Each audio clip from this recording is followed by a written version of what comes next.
옆사람과 서로 눈을 보고 인사하며 이렇게 복을 빌어줍니다. 이방인들에게 주신 풍성한 은혜를 깨닫는 복이 있으시기 바랍니다.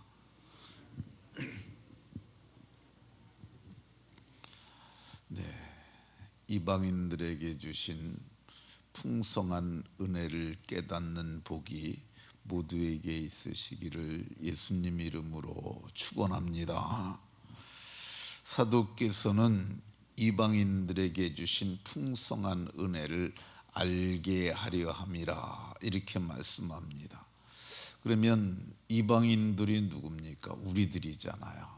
우리들이 이방인들인데 우리에게 주신 풍성한 은혜가 있다고 말씀합니다. 그러면 우리에게 주신 가장 풍성한 은혜가 뭘까? 에베소서 1장 7절에 보면 우리는 그리스도 안에서 그의 은혜의 풍성함을 입었다고 이렇게 말씀합니다. 우리가 그리스도 예수 안에서 풍성한 은혜를 입었다고 그러는데 그러면 어떤 풍성한 은혜를 입었을까? 에베소 1장 7절에는 속량 곧 죄사함을 받았다고 얘기를 합니다. 속량 곧 죄사함을 받았느니라. 그러니까 속량과 죄사함은 똑같은 거야. 근데 죄사함을 받았는데 어떻게 죄사함을 받았느냐? 속량을 통해서. 이 속량이라는 의미가 무슨 말이냐면요, 돈을 냈다는 뜻이에요. 그러니까 이 벌금과 같은 돈을 낸 거야. 대신 돈을 내줌으로 말미암아 이 감옥에 갇혔던 사람이 나오게 된다는 거죠. 오늘날로 얘기를 하면 보석금이라고 불리우는데 사람이 지금 감옥에 갇혔어요. 그런데 감옥에 있는 걸 너무 힘들어해요. 그 이유가 뭐 여러 가지 다양할 수 있죠. 그러니까 그 감옥에 갇힌 사람을 대신하여 그 사람만큼 돈을 내는 거야. 그러면 돈을 내게 되면 그 돈을 받고 거기서 법원에서 이제 감옥으로서 나올 수 있도록 보석금을 내고 나올 수 있는 것처럼 그렇게 속량의 은혜를 베풀어 주셨다고 그럽니다. 그러면 속량한 무엇으로 속량했을까? 성경을 보면 그의 피로 말미암아 피로 속량했다고 이렇게 얘기를 합니다. 우리가 많이 하는 얘기 중에 피로 값주고 샀다는 표현을 말하잖아요. 그런데 하나님이 그 아들의 피를 값으로 내시고 우리를 속량했다고 얘기를 하고 있습니다. 그럼 왜 하필 피를 내느냐? 피를 값으로 냈느냐? 생명이 피에 있기 때문에 그렇습니다. 레위기에 보면 생명이 피에 있으므로 피가 죄를 속하느니라. 그러니까 우리를 죄에서 속량하기 위해서 하나님이 자기 피를, 영원한 생명이 있는 그 피를 값으로 내셨다고 얘기를 합니다. 히브리서에서는 피 흘림이 없이는 죄 사함이 없느니라. 그러니까 피를 흘려야 했다는 말이죠. 그래서 이 피 흘림을 통해서 속죄를 이루었다고 얘기를 하는데 그럼 피 흘림을 통해서 어떤 속죄가 이루어졌을까? 이 히브리서 9장 12절에 보면 자기 피로 영원한 속죄를 이루사, 자기 피로 영원한 속죄를 이루었다고 얘기를 합니다. 그러니까 예수님 오기 전에는 죄를 어떻게 죄를 속죄했느냐? 짐승을 가지고 가서 짐승을 대신 죽임으로, 그래서 짐승의 피가 죄를 속했어요. 근데 그건 1년짜리예요.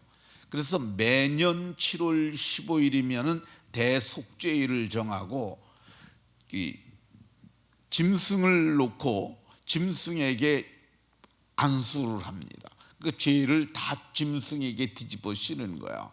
그래서 짐승이 대신 죽는 거야. 그 짐승의 멱을 따고, 그 멱은 대동맥을 멱통이라고 얘기를 합니다. 거기다 양푼을 넣고 피를 받아요. 그래서 그 피를 가지고 가서 대제사장이 시은소, 속죄소, 그러니까 은혜가 베풀어지는, 속죄의 은혜가 베풀어 주시는 은혜의 보좌 앞에 그 피를 가지고 가는 거야. 그래서 그 피 뿌림을 통해서 이 이스라엘 백성들이 1년에 1차씩 죄 속죄함을 받는 겁니다. 그런데 예수님께서 이 땅에 오셔서 염소나 송아지의 피로 하지 아니하시고 자기의 피로, 십자가에서 피 흘려 죽으셨는데 자기 피로 영원한 속죄를 단번에 이루셨다고 얘기를 하고 있습니다. 그러니까 자기 피로 영원한 속죄를 단번에 이루셨으므로 우리가 속량 곧 죄사함을 받고, 그래서 죄사함을 예수님께서 피 흘려 죽으신 이 사실을 믿음으로 말미암아 우리는 구원을 얻게 됩니다. 에베소 2장 8절에는 그 은혜, 하나님의 아들이 십자가에서 우리 죄를 대신하여 피 흘려 죽으심으로 자기 피로, 영생하시는 하나님의 피로 영원한 속죄를 이루신 그 은혜를 믿음으로 말미암아 구원을 받았으니, 이렇게 말씀합니다.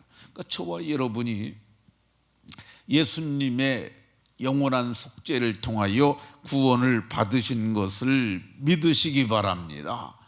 이것 때문에 예수님께서 우리를 위하여 영원한 속죄를 이루셨고 우리는 구원을 받았으므로 그때부터 이루 말로 표현할 수 없는, 청량할 수 없는 은혜가 우리에게 임하시기 시작을 합니다.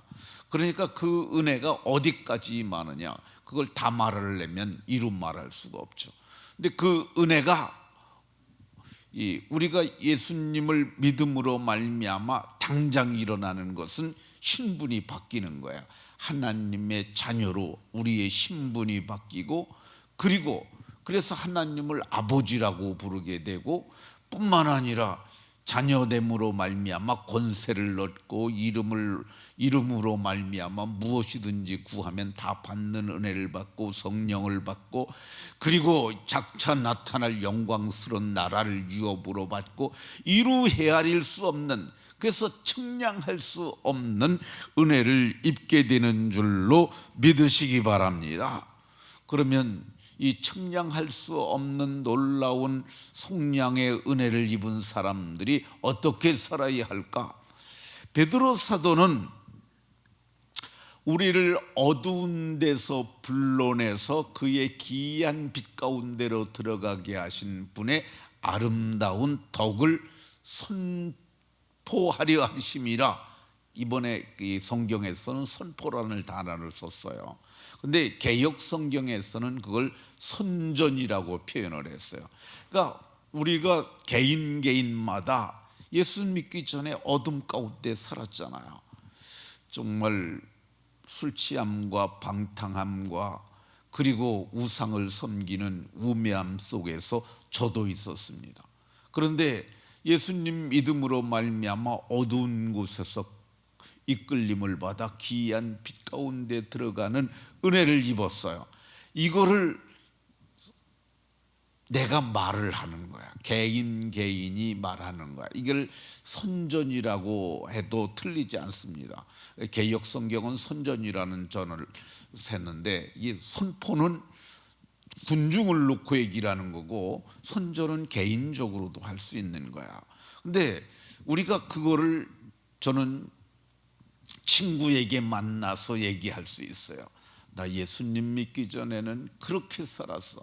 근데 예수님 믿고 나 모든 걸 다 끊었어. 더러운 것들, 속된 것들 다 끊고, 이제는 내가 하나님 앞에서, 너도 보다시피 나 술도 끊었잖냐, 나 모든 음란한 짓들도 하나도 하지 않지 않느냐, 내가 경건함과 거룩함으로 살아갈 수 있는 게 이게 그분께서 하신 일인데 이게 끝이 아니야. 나는 장차 영광스러운 나라를 얻게 될 거야.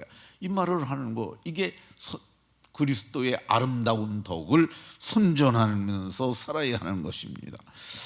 어떻게 살아야 하느냐? 이 에베소 3장 8절에서 바울 사도는 이 은혜를 주신 것은衡量할 수 없는 은혜의 풍성함을 이방에게 전하게 하려 하심이라. 바울 사도 같은 경우는 그걸 은혜를 깨달은 그날부터 이 측량할 수 없는 은혜를 바로 전하기 시작했어요. 다메섹에서부터 전하기 시작해서 지금 어디까지 전했느냐? 지금 에베소에게, 에베소 3장 8절이니까 에베소인들에게 보내는 편지거든요. 그러니까 에베소 지역에서도 그걸 전하는 거예요. 이 에베소하고 예루살렘하고는 굉장히 멉니다. 근데 그 먼 거리를 가서 측량할 수 없는 은혜를 전하면서 이게 내가 이를 위하여 세움을 입었다고 그렇게 말하는 걸 볼 수가 있습니다. 그러니까 우리가 이 측량할 수 없는 은혜를 입었으니까 이걸 전하면서 살아야 돼요. 이번 전도 축제는 기회입니다. 우리가 사실 매일 전도해야 하는 것이 맞지만은 그렇게 잘 못해요. 그런데 이번 전도 축제는 우리로 하여금 거기에 목표를 두고 그 일을 위해서 행할 수 있는 기회를 얻은 거야. 그러니까 측량할 수 없는 은혜를 전하는 저와 여러분들이 다 되시기를 바랍니다. 마지막으로 한 가지만 더 말하겠습니다. 이 측량할 수 없는 은혜를 입은 우리가 어떻게 살아야 하느냐? 로마서 5장 2절에서 이렇게 말합니다. 우리가 믿음으로 서 있는 이 은혜에 들어감을 얻었으며 하나님의 영광을 바라고 즐거워하느니라. 은혜에 들어감을 얻었다는 표현이 무슨 말이냐면요, 하나님의 보좌 앞에 설 수 있다는 그런 의미예요. 은혜의 보좌 앞에 담대히 나갈 수 있는 담력을 얻었어요. 뭐 때문에? 예수의 피를 가지고 쓰니까. 옛날에는 짐승의 피를 가지고 제사장이 가지고 나갔는데 짐승의 피가 아니라 예수의 피를 가졌어요. 피뿌림을 얻기 위하여 택함을 받았고 마음에 예수의 피뿌림을 받았어요. 그러니까 예수의 피를 가지고 은혜의 보좌 앞에 나갈 수 있는 담력을 얻게 됐으니까 하나님의 영광을 바라고 즐거워하느니라. 날마다 즐거워하는 거야. 이 예수를 생각만 해도 좋고 그분이 나를 위하여 만드신 그 새하늘과 새 땅을 생각만 해도 좋고, 그러니까 그 영광을, 장차 나타날 영광을 이 땅에서 누리는 거야. 마음으로 누리는 거야. 아직은 우리는 그 나라에 들어가지 못했어요. 이미 우리는 보증으로 성령을 받았지만은, 보증으로 말씀을 이렇게 받았지만은 약속을 받았을 때 아직 우리는 거기에 들어가지 못했어요. 그러나 분명히 우리는 들어가게 될 거야. 그러니까 그걸 바라고 즐거워하면서 이번에도 열심히 복음을 전하고, 그리고 태신자를 정해서, 첫 단추가 태신자예요.